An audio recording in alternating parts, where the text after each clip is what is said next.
কেমন আছেন সবাই? আশা করি সবাই ভালো আছেন। আজকে আমরা আমাদের লেকচারের ফিল্ট্রেশন এবং ডিসইনফেকশন পার্ট দুটো নিয়ে দেখব। আমরা এর আগে ওয়াটার প্রসেস স্ক্রিনিং, সেডিমেন্টেশন, তারপর হচ্ছে কোগুলেশন, ফ্লোকুলেশন, এরিয়েশন এই পার্টগুলো নিয়ে দেখেছিলাম। তো ওয়াটার ট্রিটমেন্ট প্ল্যান্টের জন্য লাস্ট যে দুটো স্টেপস, ওই দুটো স্টেপস নিয়ে আমরা আজকে জানবো। So after sedimentation, the water goes to filtration.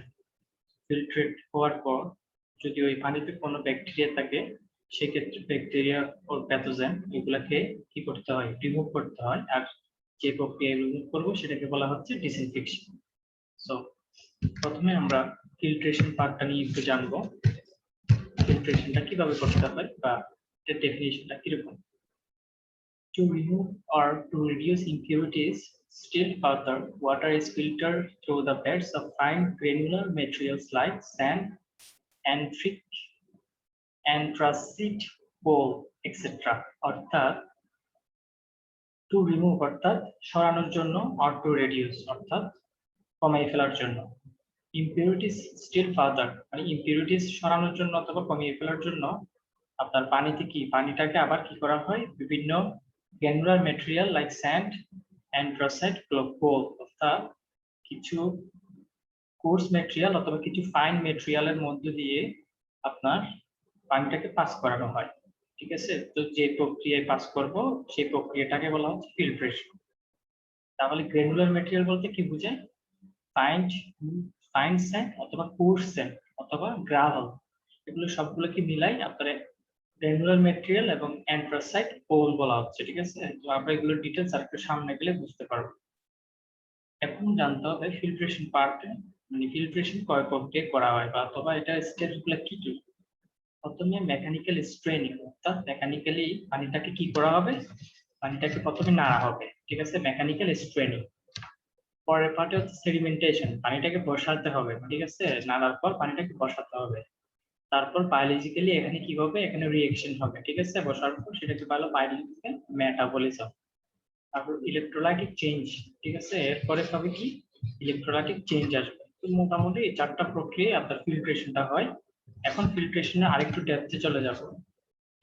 Finer sand is classified into the basis of effective size as well as uniformity coefficient. Finer sand media, filtered sand media, এই জিনিসটা কি, filter sand কাকে বলা হয়? Filter sand হচ্ছে বিভিন্ন effective সাইজের sand এবং as well as uniformity coefficient, এই দুইটা জিনিসের উপর ডিপেন্ড করে যে স্যান্ড গুলা ক্লাসিফাই করা হচ্ছে সেটাকে বলা হচ্ছে ফিল্টার স্যান্ড। তাহলে ফিল্টার স্যান্ড কি, স্যান্ডের ইফেক্টিভ সাইজ এবং ইউনিফর্মিটি কোএফিসিয়েন্টের উপর বেস করে যে ক্যাটাগরি করা হয় সেটাকে বলা হয় ফিল্টার স্যান্ড। এখন চলে যাব ক্লাসিফিকেশন অফ ফিল্টার। ফিল্টার কত প্রকার? ফিল্টার বেসিক্যালি দুই প্রকার, একটা গ্র্যাভিটি ফিল্টার, একটা হচ্ছে pressure filter. So gravity filter কত প্রকার? গ্র্যাভিটি ফিল্টার দুই প্রকার, একটা হচ্ছে স্লো স্যান্ড আর একটা হচ্ছে rapid sand filter. So filter জিনিসটাকে আগে আমাকে চকারে মাথায় কি করতে হবে, সেটআপ করে ফেলতে হবে। ফিল্টার দুই প্রকার, একটা হচ্ছে গ্র্যাভিটি আর একটা হচ্ছে প্রেসার। গ্র্যাভিটির মধ্যে যেটা যায় সেটা আবার দুই প্রকার, একটা হচ্ছে স্লো স্যান্ড আর একটা র্যাপিড স্যান্ড। সো আমরা এই দুটো প্রকারের কি বলে পার্থক্য জিনিসটাও দেখবো। ঠিক আছে, স্লো স্যান্ড ফিল্টার আর র্যাপিড স্যান্ড ফিল্টার, এই দুইটা জিনিসের পার্থক্য খুবই ইম্পর্টেন্ট। ঠিক আছে, এখন চলে যাব স্লো স্যান্ড ফিল্টার কি, পারপাসটা কি। Water is allowed to pass slowly through a layer of sand placed above the base material. ওয়াটারটা একটা লেয়ার অফ স্যান্ডের উপর প্লেস করা হয় এবং ওই ওয়াটারটা ওই লেয়ার গুলোর উপর কি হয়, পাস করতে দেওয়া হয়। ঠিক আছে, purification process aims at improving the biological, chemical and physical characteristics of water. অর্থাৎ আমি যে পিউরিফিকেশনটা করতেছি পানিকে, এই পিউরিফিকেশনটা করার কারণে পানির তিনটে স্টেজ চেঞ্জ হচ্ছে। অর্থাৎ পানির বায়োলজিক্যালি কি হচ্ছে, পিউরিফাই হচ্ছে, কেমিক্যালিও পিউরিফাই হচ্ছে, আবার ফিজিক্যালিও কি হচ্ছে, পানিটা পিউরিফাই হচ্ছে। তো তিনটা ক্যাটাগরিকে আমি কি করতে পারতেছি, পিউরিফাই করতে পারতেছি এই ফিল্ট্রেশন প্রক্রিয়ার মাধ্যমে।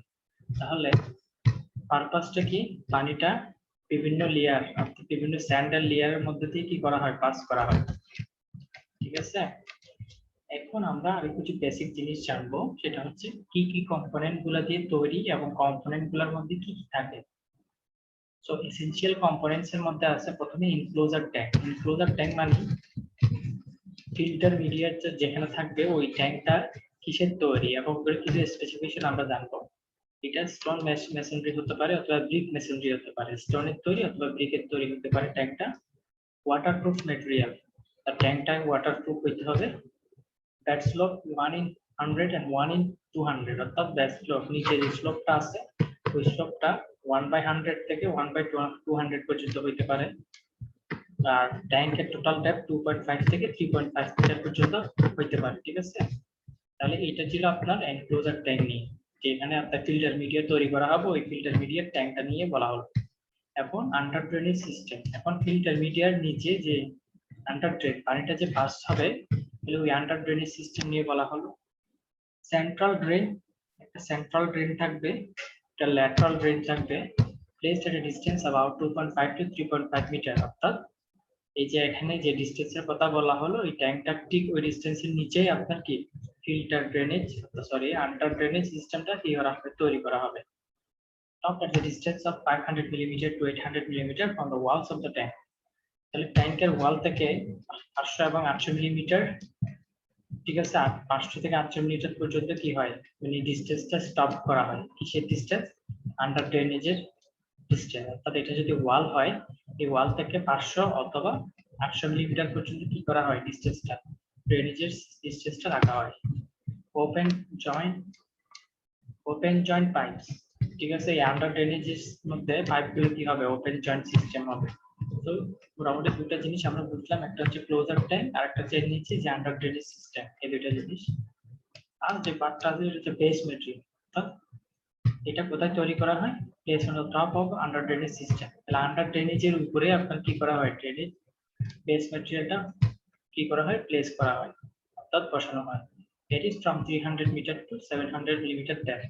তাহলে এই বেস ম্যাটেরিয়ালটা 300 থেকে 700 মিলিমিটার পর্যন্ত কি হয় উচ্চতা হয়। Graded and layered in a layers of 150 millimeter, অর্থাৎ এই বেস ম্যাটেরিয়ালগুলো গ্রেড করা হয়, ঠিক আছে, বিভিন্ন গ্রেডের বসানো হয় এবং প্রত্যেকটা লেয়ার 150 মিলিমিটার করে। তাহলে এখানে যে বেস ম্যাটেরিয়াল বললো এটা হচ্ছে স্যান্ডের কথা বলছে, ঠিক আছে। তাহলে আন্ডার ড্রেনেজ সিস্টেম অর্থাৎ পানি যেদিক দিয়ে যাবে এর উপরে কি থাকবে বিভিন্ন স্যান্ডের লেয়ার থাকবে, এটাকে বলা হচ্ছে বেস ম্যাটেরিয়াল। আর এনক্লোজার ট্যাঙ্ক মানে কি বাহ্যিক যে ট্যাঙ্কটা আছে ওটাকে বলা হচ্ছে এনক্লোজার ট্যাঙ্ক। এই তিনটা কম্পোনেন্ট আমরা পড়লাম কিসের জন্য, ফিল্টারের জন্য, ঠিক আছে। এখন আপনার লেয়ার গুলোর কথা বলা হলো, এই যে এখানে যে বেস ম্যাটেরিয়াল গুলো 300 থেকে 700 মিলিমিটার পর্যন্ত হয়, তাহলে আমাকে লেয়ার গুলো করতে হবে। একদম উপরে যে লেয়ারটা ওটা 150 মিলিমিটার, ওটার গ্রাভেল সাইজ করবে 3 মিলিমিটার থেকে 6 মিলিমিটার, অর্থাৎ গ্রাভেল সাইজ কত হইতে পারে 3 থেকে 6 মিলিমিটার। এরপরের যে লেয়ারটা আছে ইন্টারমিডিয়েট ওটা প্রায় 300 মিলিমিটার, আর এখানে দুই ধরনের গ্রাভেল সাইজ থাকবে, ঠিক আছে, 6 থেকে 20, 20 থেকে 40 মিলিমিটার। এরপরে যে লেয়ারটা আছে ওটাকে কি ওটা 150 মিলিমিটার, ওটা 40 থেকে 65 পর্যন্ত। তাহলে টোটাল ডেপথ হইতেছে আপনার 600, তাহলে 600 মিটার পর্যন্ত 600 মিলিমিটার পর্যন্ত কি থাকবে আপনার গ্রাভেল থাকবে। গ্রাভেল মানে যেটা চামা পাথর বলি আর কি, ঠিক আছে, অর্থাৎ যে যে কণাটা যে স্যান্ডের কণাটা আপনার একটু বড় বড় হবে ওটাকে বলা হচ্ছে গ্রাভেল। তাহলে আমরা কি করলাম গ্রাভেলের লেয়ার সম্পর্কে করে ফেললাম, যেটা টোটাল 600 মিলিমিটার। তিন চার ধরনের গ্রাভেলকে আমরা কি করব প্লেস করব। এবার চলে যাব ফিল্টার মিডিয়ার মধ্যে a layer of sand is placed above the gravel. গ্রাভেলের উপরে একটা লেয়ার বসানো হয়, layer depth 600 millimetre to 900 millimetre.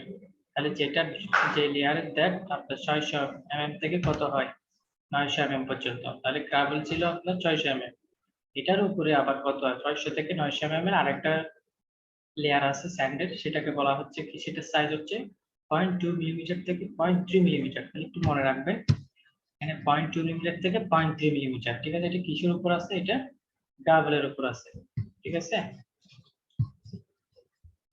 Uniformity coefficient, এই যে স্যান্ডটা ইউজ করছে এটার ইউনিফর্মিটি কোএফিসিয়েন্ট কত 2 থেকে 3।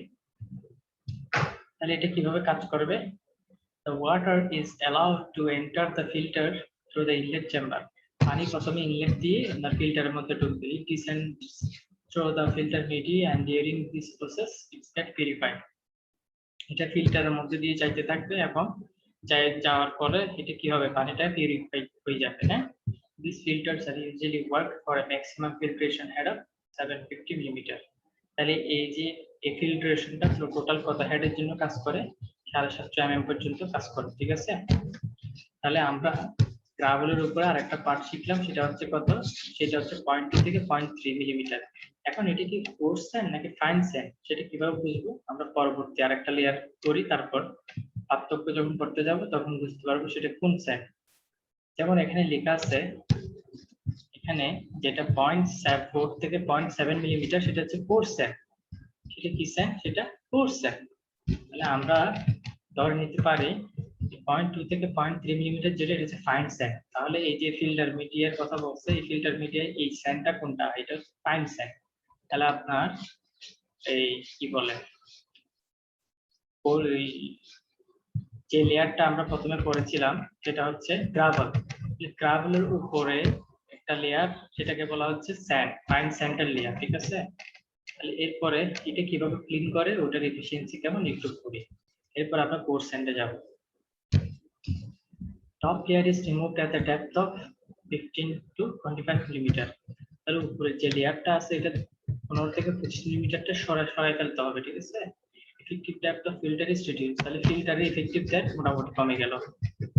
Fresh layer of 150 millimetre depth of red sand is added, তাহলে আরো নতুন করে কি আরো 150 millimetre depth of fine sand, ঠিক আছে? অর্থাৎ গ্রেড স্যান্ড কি করতে হবে? অ্যাড করে দিতে হবে। তারপর এটার ফিল্ট্রেশন রেটটা কেমন? এটা 100 থেকে 200 litre per hour per metre স্কয়ারে কি করে এটা ফিল্টার করে পানি, ঠিক আছে? প্রতি মিটার স্কয়ারে প্রতি ঘন্টায় 100 থেকে 200 লিটার পানি কি করতে পারে? ফিল্টার করতে পারে। এটার এফিসিয়েন্সি কেমন? এটার ব্যাকটেরিয়া 99.5 থেকে 99.9 পর্যন্ত কি হয়? রিমুভ হয়। এটার কালার কম রিমুভ হয়, ঠিক আছে? এটা টার্বিডিটি কি হয়? এটা রিমুভ করতে পারে 50 ppm পর্যন্ত, পার্টস পার মিলিয়ন, ঠিক আছে? ppm মানে। সো আমরা মোটামুটি কি শিখলাম? ফিল্টারটা মানে যে ফাইন স্যান্ডের যে ফিল্টারটা আছে ওটা কিভাবে কাজ করে, ওটা কতটুকু পানি দেয়, এফিসিয়েন্সি কেমন। এখন আমরা ফিল্টার মিডিয়া স্যান্ড আরেকটা ফিল্টার মিডিয়া দেখবো, সেটা হচ্ছে কি দা কোর্স স্যান্ডের জন্য, যেটা ইফেক্টিভ সাইজ কত? 0.4 থেকে 0.7 মিলিমিটার, আরেকটু বড় হয়েছে। এটাকে বলা হয় কোর্স স্যান্ড। এটার জন্য আপনার ডেপথ অফ স্যান্ড বেড এটা 1 থেকে 1.5 ফিট পর্যন্ত হতে পারে। এই ডেপথটা কত হতে পারে? 1 থেকে 1.5 ফিট। ক্লগিং অফ ফিল্টার বা suspended impurities and bacteria handler. এই ফিল্টারে কি হয়? আপনার যখন উপরে ময়লা আবর্জনা জমে যাবে, ঠিক আছে, তখন কি আপনার পানি হেড লস হতে পারে, অর্থাৎ পানি কম কম পরিমাণে যাবে। এটাকে ক্লিন করতে হয় আপনার ব্যাক ওয়াশিং এর মাধ্যমে প্রতি উইকে 15 মিনিটের জন্য। ব্যাক ওয়াশিংটা কি আমরা একটু তাহলে দেখি। আপনি দেখেন পানিটা যেদিক দিয়ে বের হচ্ছে এর উপরে দিয়ে আরেকটা পাইপ আছে যেটা ক্লোজ। তো আমি যখন পাইপটাকে পরিষ্কার করতে যাব তখন আমার যে লাইনটা দিয়ে পানি যেতে ওটা ক্লোজ করে ব্যাক ওয়াশটার পাইপটা কি করে দিব? ওপেন করে দিব। এখন আমি পানি দিক দিয়ে ফ্লো করে পানিটাকে উপর দিয়ে নিয়ে যাব। তো এটাকে বলা হয়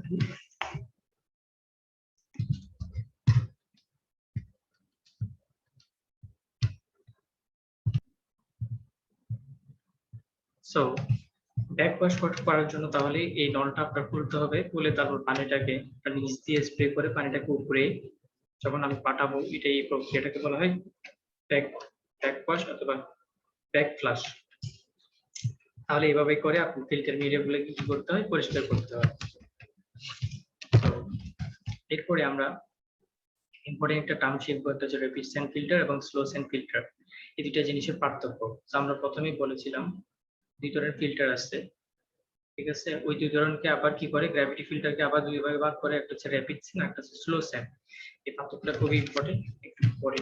এটার জন্য আপনার কম এরিয়া দরকার, ঠিক আছে? ফিল্টারটা কম ছোট হলেও সমস্যা নাই, র্যাপিড স্যান্ড করা যাবে। তারপরটার জন্য আপনার বড় লার্জ এরিয়া দরকার, যেটা হচ্ছে স্লো স্যান্ড। তাহলে স্লোলি যে ফিল্টারের মধ্যে পানি যায় সেটার জন্য বড় এরিয়া দরকার। ফিল্ট্রেশন রেট হচ্ছে 4000 থেকে 7500, আর এটাতে 100 থেকে 400 মাত্র, ঠিক আছে? তাহলে প্রতি ঘন্টায় পার মিটার স্কয়ারে এত লিটার, আর এটা হচ্ছে এত লিটার যায় পানি। আর এটার স্যান্ডের সাইজ হচ্ছে আপনার 0.4 থেকে 0.7। তাহলে যেটা র্যাপিড স্যান্ড সেটার জন্য আপনার ডায়ামিটার কত? 0.4 থেকে 0.7। আর যেটা স্লো স্যান্ড সেটার জন্য আপনার ইয়া কত? 0.2 থেকে 0.3। তার মানে আমরা যে শিখেছিলাম 0.2 থেকে 0.3 যে ফিল্টার মিডিয়াটা ছিল সেটা হচ্ছে আপনার কিসের? সেটা হচ্ছে আপনার স্লো স্যান্ডের জন্য, ঠিক আছে? আর যেটা 0.4 থেকে 0.7 এর জন্য ছিল সেটা হচ্ছে আপনার কি র্যাপিড স্যান্ডের জন্য, ঠিক আছে। তাহলে যেটা ডায়ামিটার বড় সেটার জন্য র্যাপিড স্যান্ড দরকার। র্যাপিড স্যান্ড 4.4 থেকে 0.7 আর স্লো স্যান্ড 0.2 থেকে 0.3। এটা র্যাপিড স্যান্ডের আগে আপনার কোঅ্যাগুলেশন এবং সেডিমেন্টেশন এই দুটো প্রসেস ক্লিয়ার হওয়া লাগে, আর স্লো স্যান্ডের জন্য আপনার সেডিমেন্টেশনটা ক্লিয়ার হতে হবে। এটার জন্য ব্যাক ওয়াশিং দরকার আছে, আর এটা স্ক্র্যাপিং এর মাধ্যমে পরিষ্কার করা হয়। এটার জন্য স্কিলড লেবার দরকার, এটার জন্য লেস স্কিল লেবার দরকার। এটা আপনার কালারটাকে খুব সুন্দর করে রিমুভ করে, আর এটা আরো বেশি করে রিমুভ করে, ঠিক আছে স্লো স্যান্ড। আর ব্যাকটেরিয়া হচ্ছে 98 থেকে 99 পর্যন্ত কি হয় রিমুভ হয়, আর এটা হচ্ছে 99.99, ঠিক আছে পর্যন্ত আপনার রিমুভ হয়। তাহলে কি স্লো স্যান্ডে ব্যাকটেরিয়া রিমুভ হয় বেশি। এই স্টোরেজ নিডেড, এটার জন্য পানি স্টোর করে রাখতে হবে, আর এটার জন্য কোনো পানি স্টোর করে রাখতে হবে না, ঠিক আছে। তাহলে এই ছিল আমাদের পার্থক্য, এই পার্থক্যটা ভালো করে পড়ে নিতে। এখন দেখবো প্রেসার ফিল্টার। তাহলে আমরা স্লো স্যান্ড ফিল্টার গেল, র্যাপিড স্যান্ড ফিল্টারের পর আরেক ধরনের ফিল্টার দেখবো, সেটা হচ্ছে প্রেসার ফিল্টার। আপনার এটা হচ্ছে আপনার ভার্টিক্যাল প্রেসার ফিল্টার, পানিটাকে ভার্টিক্যালি পাঠানো হয়, অর্থাৎ প্রেসারটা ভার্টিক্যালি ইম্পোজ করা হয়, এটাকে বলা হচ্ছে ভার্টিক্যাল প্রেসার ফিল্টার। আর এটা হচ্ছে হরিজন্টাল প্রেসার ফিল্টার, এখানে হরিজন্টালি পাম্প করে প্রেসারটাকে হরিজন্টালি প্রেস করা হয়। তাহলে দুই ধরনের ফিল্টার আছে, একটা হচ্ছে ভার্টিক্যাল আর একটা হচ্ছে হরিজন্টাল, ঠিক আছে। উপরের পার্টটাকে বলা হচ্ছে ভার্টিক্যাল, নিচের পার্টটাকে বলা হচ্ছে হরিজন্টাল। তাহলে ইনলেট হচ্ছে উপর দিয়ে, ইনলেট হচ্ছে উপর দিয়ে, আর আউটলেট হচ্ছে এই সাইড দিয়ে, আউটলেট হচ্ছে এই সাইড দিয়ে। তারপর আপনার ওয়াশ করার জন্য ইনলেট এদিকে, ওয়াশ করার জন্য আউটলেট এদিকে। তাহলে এখানে এটা হচ্ছে আপনার ক্রস সেকশন, ঠিক আছে, আর এটা সাইড ভিউ। এভাবে করে আপনাকে কি করতে হবে, প্রেসার ফিল্টারের ফিগারটা মাথায় রাখতে হবে। তাহলে আসি প্রেসার ফিল্টারটা কিভাবে কাজ করে, কিভাবে তৈরি করা হয়, ক্লিনিং প্রসেস কেমন একটু জানি। ক্লোজ স্টিল সিলিন্ডার, এটা একদম ক্লোজ সিলিন্ডার, এটা ডায়ামিটার ভেরি করে 1.5 থেকে 3 মিটার পর্যন্ত, লেংথ এবং হাইট ভেরি করে 3.5 থেকে 8 মিটার পর্যন্ত। এটার জন্য ম্যানহোল দরকার পড়ে, ঠিক আছে, ইন্সপেকশন করার জন্য। তাহলে এই ছিল কনস্ট্রাকশন প্রক্রিয়া। Working, the water mixed with coagulants is directly admitted to the pressure filter. তাহলে এখানে পানির সাথে একত্রে কোঅ্যাগুলেন্ট অ্যাড করে কি করা হয়, ডাইরেক্টলি পাঠানো হয়। It in working condition all valves are closed except those for raw water and filter water. দুইটা পাইপ ছাড়া, দুইটা মুখ ছাড়া, অর্থাৎ যেটা দিয়ে পানি যাবে, যেটা দিয়ে পানি বের হবে, ওই দুইটা মুখ ছাড়া আপনার সবগুলা ভ্যালভ বন্ধ থাকতে হবে। Cleaning, the compressed air may be used to agitate sand grains, অর্থাৎ compressed air ইউজ করা হয় প্রেসার ফিল্টারকে কি করা, পরিষ্কার করার জন্য। Valves of flush water, wash water and wash water drain are opened during washing. তাহলে যে ভ্যালভ গুলো আছে ওগুলাকে কি করা হয়, ওপেন করা হয় যখন আমার ওয়াশিং দরকার আছে, ঠিক আছে, যখন ওয়াশিং করতে হবে একটা নির্দিষ্ট সময় পর, তখন ভ্যালভ গুলো খুলে দিতে হবে। এটা 6000 থেকে প্রায় 15000, 6000 থেকে প্রায় 15000 লিটার পার ঘন্টায় পার স্কয়ার কিলোমিটারে কি করা হয়, ফিল্টার করে পানি, ঠিক আছে, প্রেসার স্কয়ারে। এটা হচ্ছে র্যাপিড স্যান্ড ফিল্টার থেকে একটু কি কম এফিশিয়েন্ট, তার মানে র্যাপিড স্যান্ডের পরে হইতেছে আপনার প্রেসার ফিল্টার। তাহলে এর আগে কে, স্লো স্যান্ড ফিল্টার। তাহলে সবার আগে স্লো স্যান্ড ফিল্টার, তারপর র্যাপিড স্যান্ড, তারপর আসবে প্রেসার ফিল্টার। তাহলে এটাকে কিভাবে ক্লিন করবে আমরা প্রসেসটা দেখব। যখন আপনার পানি পাস করা হবে তখন আপনার এই ওয়েস্ট লাইন এবং এই ভ্যালভ এই দুটো ক্লোজ থাকবে, ঠিক আছে। পানিটাকে ইনলেট দিয়ে ঢোকানো হচ্ছে এবং পানিটা ফিল্টার করার পর আউটলেট দিয়ে বের হয়ে যাচ্ছে। তাহলে এভাবে করে কি পানিটার ফিল্টারিং হয়। যখন এটা পরিষ্কার করতে হবে তখন ইনলেট এবং আউটলেট দুইটা ক্লোজ করে দিব। পানিটাকে কি করতে হবে, নিচ থেকে পাঠাবো আমি, ঠিক আছে, পানিটা উপরে গিয়ে ফিল্টার মিডিয়াটাকে কি করে, পরিষ্কার করে, এই যে উপরে যে ভ্যালভটা খোলা আছে এটা দিয়ে পানিটা কি হয়ে যাবে, বের হয়ে যাবে। তো এইভাবে করে কি হয়, পানিকে পরিষ্কার করা হয়, ঠিক আছে, সরি ফিল্টার মিডিয়াটাকে পরিষ্কার করা হয়। তাহলে পানি যখন আসবে এই দিক দিয়ে এসে ফিল্টার হয়ে নিচে যাবে, আর যখন পরিষ্কার করবে আরেকটা নল দিয়ে নিচ থেকে পানি গিয়ে উপর দিয়ে বের হয়ে যাবে। এই প্রক্রিয়াকে বলা হয় ব্যাক ওয়াশিং, ঠিক আছে। এইভাবে করে আমাকে কি পানির ফিল্টার পরিষ্কার করতে হবে। তাহলে আমাদের ফিল্ট্রেশন পার্ট শেষ। ফিল্ট্রেশন পার্টে আমরা শিখলাম কত প্রকার ফিল্ট্রেশন আছে, filtration, slow sand, rapid sand ফিল্টারের পার্থক্য, তারপর প্রেসার ফিল্টার কাকে বলে, কিভাবে কাজ করে। এই ছিল ফিল্ট্রেশন পার্ট। আর ফিল্ট্রেশন পার্টের জন্য কনস্ট্রাকশন প্রক্রিয়াটা কেমন, কি কি থাকতে পারে, কত মিনিট থাকবে, ঠিক আছে, এই জিনিসগুলো ছিল ফিল্টারের। এখন আমরা আমাদের লাস্ট যে টপিক সেটা হচ্ছে ডিসইনফেকশন। ডিসইনফেকশন বলতে কি বুঝে? Disinfection may be defined as the killing or destruction of pathogen, অর্থাৎ ডিজিজ কজিং যে মাইক্রো অর্গানিজম গুলো আছে, অর্থাৎ যে অর্গানিজম গুলো ডিজিজ অর্থাৎ অর্থাৎ রোগ সৃষ্টি করে, ওগুলাকে কি করে, ওগুলাকে কিল করে কে, যে প্রোডাক্টটা অর্থাৎ যে প্রক্রিয়ায় প্রোডাক্ট ইউজ করে আপনার মাইক্রো অর্গানিজম অথবা প্যাথোজেনিক ওই অর্গানিজম গুলোকে মারা হয়, সেই প্রক্রিয়াটাকে বলা হয় disinfection. Sterilization may be defined as the destruction or killing of pathogenic as well as non-pathogenic. অর্থাৎ ডিসইনফেকশন আরেকটা নাম স্টেরিলাইজেশন। অর্থাৎ এটা মানে কি, এটা আপনার প্যাথোজেনিকও মারবে আবার নন প্যাথোজেনিকও মারবে। নন প্যাথোজেনিক মানে যেটা আপনার ডিজিজ কজিং মাইক্রোঅর্গানিজম তৈরি করবে না, ঠিক আছে, মানে যেটা ডিজিজ কজিং মাইক্রোঅর্গানিজম না, সেই নন প্যাথোজেনিকটাকেও মারবে আবার প্যাথোজেনিকও মারবে, সেই প্রক্রিয়াকে বলা হয় স্টেরিলাইজেশন। তাহলে দুইটার মধ্যে পার্থক্য আছে। ডিসইনফেকশনের মধ্যে শুধু প্যাথোজেনিক অর্গানগুলো মারবে, স্টেরিলাইজেশনের মধ্যে প্যাথোজেনিক এবং নন প্যাথোজেনিক উভয়ই মারা যাবে, ঠিক আছে। ডিসইনফেকশন মেথড অনেক, আমরা এই যে মেথডগুলো করতে করতে আমাদের ডিসইনফেকশন মেথড শেষ হয়ে যাবে। প্রথম যে মেথডের মাধ্যমে ব্যাকটেরিয়া মারা হয় সেটা হচ্ছে বয়লিং মেথড, ঠিক আছে। This method is most effective method for killing bacteria, but impracticable in large scale. বড় কোনো প্ল্যান্টের জন্য বয়লিং মেথডটা উপযোগী নয়, তবে এটা ব্যাকটেরিয়া মারার জন্য effective. Most of the bacteria are destroyed when the water has attained about 80% temperature. অধিকাংশ ব্যাকটেরিয়া মারা যায় যখন পানি 80% ডিগ্রিতে ফুটতে থাকে। Prolonged boiling is unnecessary and wasteful. অতিরিক্ত বয়লিং আপনার দরকার পড়ে না, ঠিক আছে, এবং এটা ওয়েস্টফুল হয়ে যায়। সো বয়লিং মেথড নিয়ে আমরা পড়লাম। এরপর দেখো lime treatment, excess lime treatment. অতিরিক্ত লাইম ইউজ করেও পানি কি করা হয়, ডিসইনফেক্ট করা হয়। সেক্ষেত্রে পিএইচ এর ভ্যালু 9.5 এর উপর চলে যায়, ঠিক আছে, তখন 99.93% কি হয়, ব্যাকটেরিয়া মারা যায়, ঠিক আছে। তাহলে অতিরিক্ত যে লাইম মারা হচ্ছে, এই লাইম যোগ করা হচ্ছে, এটার মাধ্যমেই আপনার ডিসইনফেক্টিং ম্যাটেরিয়াল তৈরি হয়ে যায়, ঠিক আছে। তাহলে এই ডিসইনফেকশনটা কি, এই লাইমটাকে কিভাবে দৌড়ানো হবে, অতিরিক্ত যে লাইম হলো এটাকে আপনার রিকার্বনেশন প্রক্রিয়ার মাধ্যমে কি করা হয়, লাইমটাকে কমানো বলা হয়, ঠিক আছে, ডিসইনফেকশনের পরে। সো প্রক্রিয়াটা একটু মাথায় রাখবেন। অতিরিক্ত লাইম ইউজ করে আমি ডিসইনফেক্টিং ম্যাটেরিয়াল তৈরি করে আমার ব্যাকটেরিয়া কি 99.93% পর্যন্ত রিমুভ করতে পারি। তারপর আমি ডিসইনফেকশন হয়ে গেলে রিকার্বনেশন প্রক্রিয়ার মাধ্যমে অতিরিক্ত লাইমগুলোকে কি করতে হবে, রিমুভ করে ফেলতে পারি। তাহলে আমরা লাইম ট্রিটমেন্ট শিখলাম এবং উপরে কি ছিল বয়লিং মেথড, এই দুটো মেথড শিখলাম। এখন আরেকটা মেথড শিখবো, iodine and bromine treatment. Use of iodine and bromine is limited to small water supplies such as swimming pool, probes, army and private plane.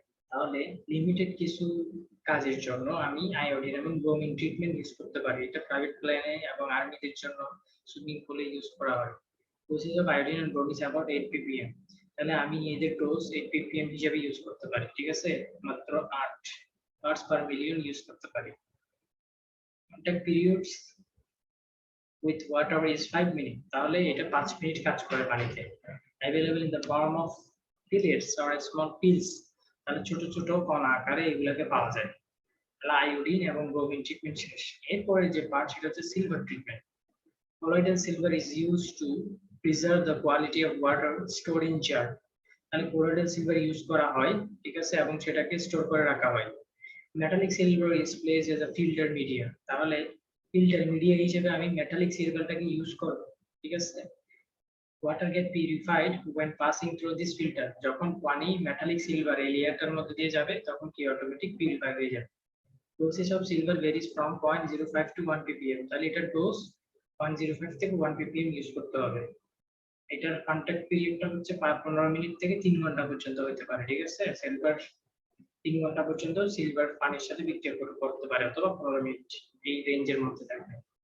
এটা খুবই কস্টলি এবং এটা শুধু প্রাইভেট হাউসেস গুলোতে, লিমিটেড প্রাইভেট হাউস গুলোতে use করা হয়।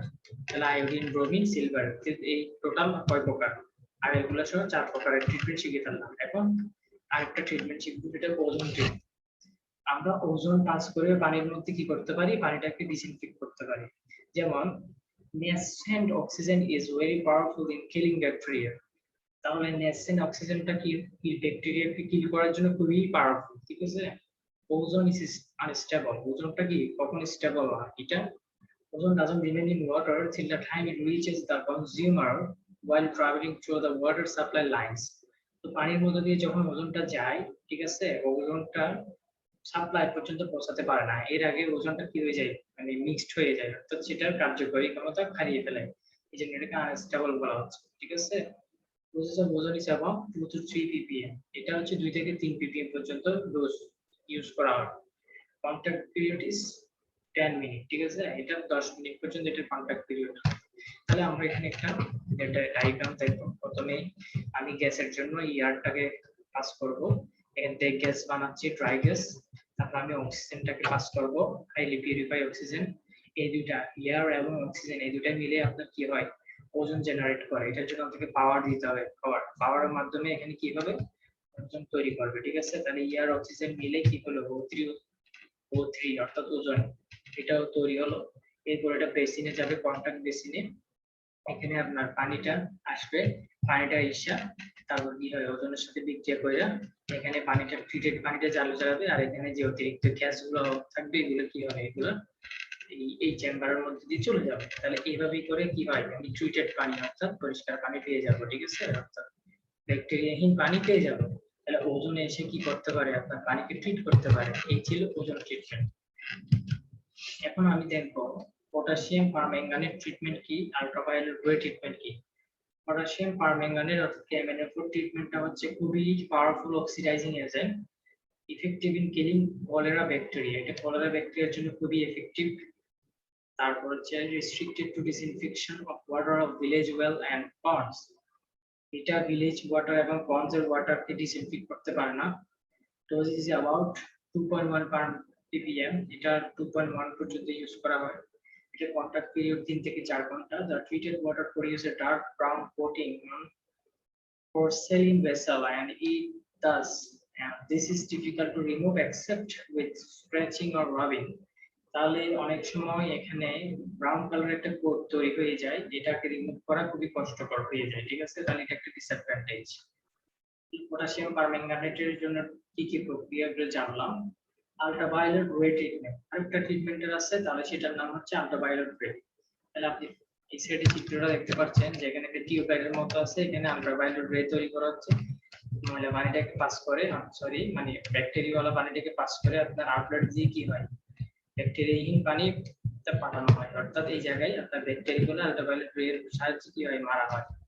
For generating this ray, the mercury is enclosed in one or more quartz bulb। তাহলে quartz bulb ইউজ করা হয় এবং এটার ভিতর মার্কারি থাকবে, and electric current is then passes through it, এবং এটার মধ্যে ইলেকট্রিক কারেন্ট চলতে থাকে, ঠিক আছে, quartz bulb-এর ভিতরে।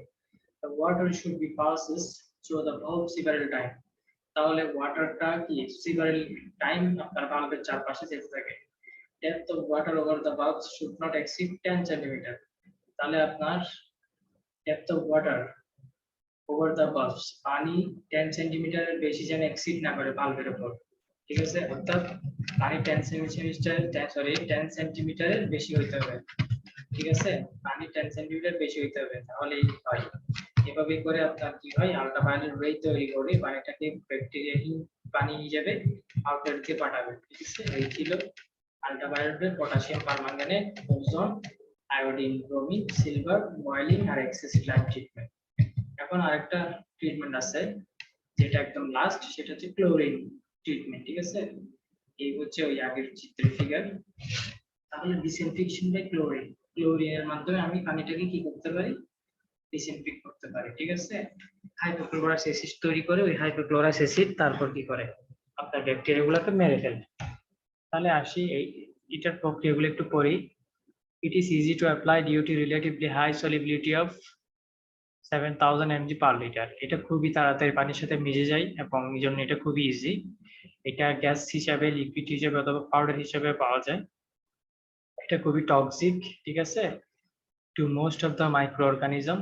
অনেক মাইক্রো অর্গানিজমের জন্য এটা খুবই টক্সিক। এটা চিপ এবং রিলায়েবল, এটা খুব সস্তা এবং এটাকে বিশ্বাস করা যায়। Chlorine can be applied in water in one or the following ways. ক্লোরিনকে বিভিন্নভাবে অ্যাপ্লাই করা যায়, যেমন ব্লিচিং হিসেবে, পাউডার হিসেবে, ক্লোরামিন হিসেবে অথবা ফ্রি ক্লোরিন গ্যাস হিসেবে বিভিন্নভাবে ক্লোরিনকে অ্যাপ্লাই করা যায়। মেকানিজম অফ অ্যাকশন, এটাকে কিভাবে মেকানিজ করে, মানে এটার মেকানিজম, ইন্টারনাল কেমিস্ট্রিটা কি একটু জানি। প্রথমে পানির সাথে ক্লোরিন বিক্রিয়া করে, ঠিক আছে, তাহলে পিএইচ থাকতে হবে 7, বিক্রিয়া করে HCl হাইড্রোক্লোরিক এবং হাইপোক্লোরাস অ্যাসিড তৈরি করে। তাহলে এই হাইপোক্লোরাস অ্যাসিড আবার কি হয়, অ্যামোনিয়ার সাথে বিক্রিয়া করে মনোডাই ট্রাইক্লোরামিন, মনোডাই এবং কি ট্রাইক্লোরামিন অ্যাসিড তৈরি করে, অর্থাৎ মনোডাইক্লোরামিন তৈরি করে। এগুলাই আপনার কি করে, ব্যাকটেরিয়া গুলাকে কিল করে ফেলে, সাহায্য করে, ঠিক আছে। তাহলে এই ছিল ক্লোরিনেশন, অর্থাৎ ক্লোরিনের বিক্রিয়া। হ্যাঁ, ক্লোরিনের মেকানিজম এখানে দেখেন, উপরে ক্লোরিনের গ্যাস আছে আবার নিচে লিকুইড হিসেবে আছে। তো এটাকে পাস করা হইতেছে কি একটা নির্দিষ্ট ফ্লোতে, ঠিক আছে। ক্লোরিনেটেড ওয়াটারের মধ্যে আপনার পানিটাকে কি করা হয়, এই যে সোর্সের পানিটা আসছে এই জায়গায় ক্লোরিনেট করছে, সোর্সের পানি আসতেছে আসতেছে এই জায়গায় ক্লোরিনেট করছে, আর এই জায়গায় কি হয়েছে, পানিটা ক্লোরিনেটেড হয়ে গেছে। তাহলে আপনি অনেক সময় যখন ওভারডোজ ক্লোরিন দিয়ে দেয়, অনেক সময় আপনি ট্যাপ করলে, যারা ওয়াসার পানি ইউজ করে দেখা যাবে অনেক সময় একটা গ্রান পায়, ঠিক আছে, অনেক সময় একটা কি কেমন জানি একটা গ্রান পায় পানি দিয়ে। তার মানে বুঝতে হবে ক্লোরিনটা পাইপ লাইনে আস্তে আস্তে কি হয়, ক্লোরিনের গুণাগুণ এখনো থেকে গেছে, তার মানে পানিটা খাওয়াটা কি হবে না, সঠিক হবে না, ঠিক আছে। অনেক সময় ওরা মানে এমন ভাবে ক্লোরিনটা এড করে যেন সেটা কি কনজিউমার কাছে পৌঁছাতে পৌঁছাতে ক্লোরিনটা ব্যাকটেরিয়াগুলোকে মেরে ফেলবে এবং ক্লোরিনের আর গুণাগুণ থাকবে না।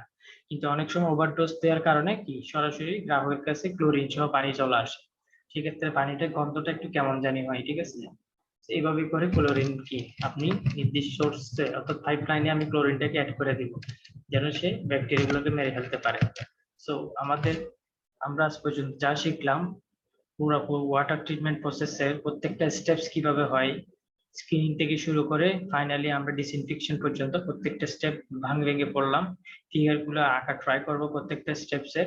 তারপর ওভারঅল যে অ্যাসাইনমেন্টটা থাকবে সেটা হচ্ছে একটা পুরা ওয়াটার ট্রিটমেন্ট প্ল্যান ডিজাইন করার জন্য আমার কি কি পদ্ধতি এগাতে হবে, স্টেপস 1, 2, 3 দিয়ে, এবং প্রত্যেকটা ক্যাটাগরিতে আমি ডাইমেনশন গুলো কিভাবে বের করব ট্যাঙ্কের, তারপর হচ্ছে কোন কোন জিনিসগুলো অ্যাড করতে হবে, কোন কোন জিনিসগুলো থাকতে হবে, এই জিনিসগুলো সব দেখিয়ে আমি একটা ওভারঅল ওয়াটার ট্রিটমেন্ট প্ল্যান্ট আমরা কি করব, ডিজাইন করব। সো ফাইনাল যে টপিকটা থাকবে অর্থাৎ যে অ্যাসাইনমেন্টটা থাকবে সেটা হচ্ছে ওভারঅল একটা ওয়াটার ট্রিটমেন্ট প্ল্যান্টের উপর, ঠিক আছে।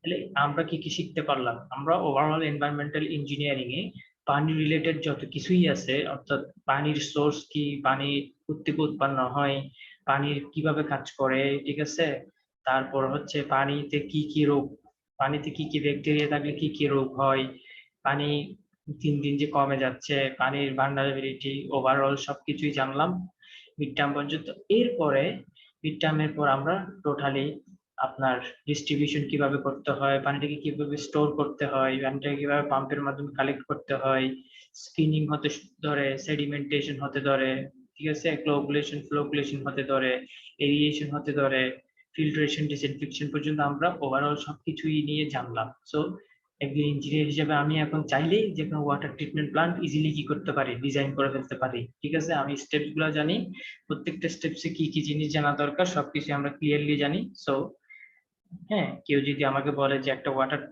ট্রিটমেন্ট প্ল্যান্ট ডিজাইন করে দাও, আমি ইজিলি গ্যাস করে আমি প্রত্যেকটা জিনিস আমার জ্ঞানটাকে কাজে লাগিয়ে আমি কি করতে পারবো, ইজিলি ডিজাইন করতে পারবো, অথবা আমার সামনে কেউ একটা ডিজাইন দিলে আমি ওটা ইজিলি মানে বুঝে যেতে পারবো, ঠিক আছে। তো এই ছিল আমাদের এই কি বলে ফাইনাল টার্মের লেকচার। তো আমি আশা করবো সবাই ভালো করে প্রিপারেশন নেবেন এবং ভালো করে পরীক্ষা দিবেন। সো আর অ্যাসাইনমেন্ট গুলো সময় মতো জমা দিয়ে দিবেন, আর বাকিটা আমরা ক্লাসে কথা বলবো। সবাই সুস্থ থাকবেন, ভালো থাকবেন।